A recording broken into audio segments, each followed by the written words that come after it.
Hi guys, this is a really short tutorial to show you how to renumber a folder full of files, or rather rename a folder full of files so that they are an unbroken sequence of numbers so that you can import them as a numbered sequence into Photoshop.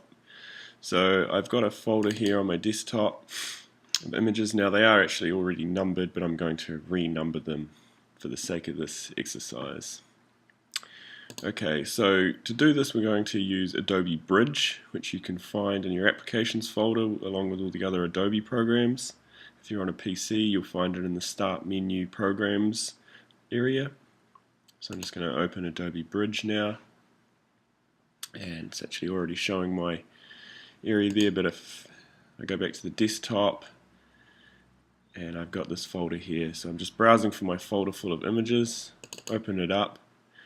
And what I need to do here is select all of the images. So I could just drag a box around them like this, or select the first one, hold down Shift and select the last one. So selecting all of the images is there that I want to rename. Now I'm going to go up to this button at the top of Bridge here. It's called the Refine button. Click it, and we want to choose Batch Rename. Now in this window we get to set a number of options. Destination folder, we'll leave rename in same folder, that's fine, but you can see you can also move them to another folder or copy them to another folder as it does it. Now here in this area, new file names, there are some fields, and we can turn these on or off with buttons over here. Now what I want to do is just call mine graph paper and then have an underscore and then a 4-digit number.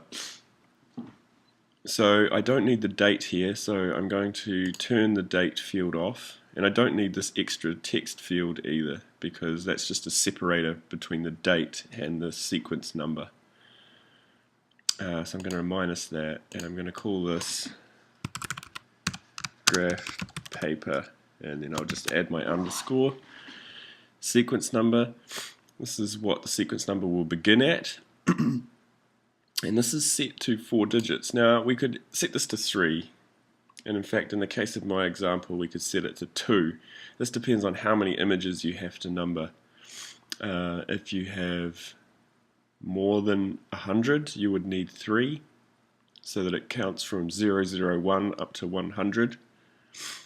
Likewise if you had more than 1,000 you would need 4. So really actually 2 will be fine for me here. Okay, so we can see down here what the new file name is going to look like. Okay, once we've set that up, all we have to do is go rename, and Bridge does it in an instant there, and it's renamed all my images from the first one, graph paper 01, up to graph paper 24 as an unbroken numbered sequence, and they can now be imported into Photoshop as a sequence. Alright, that's a handy little trick, and I hope you can use it.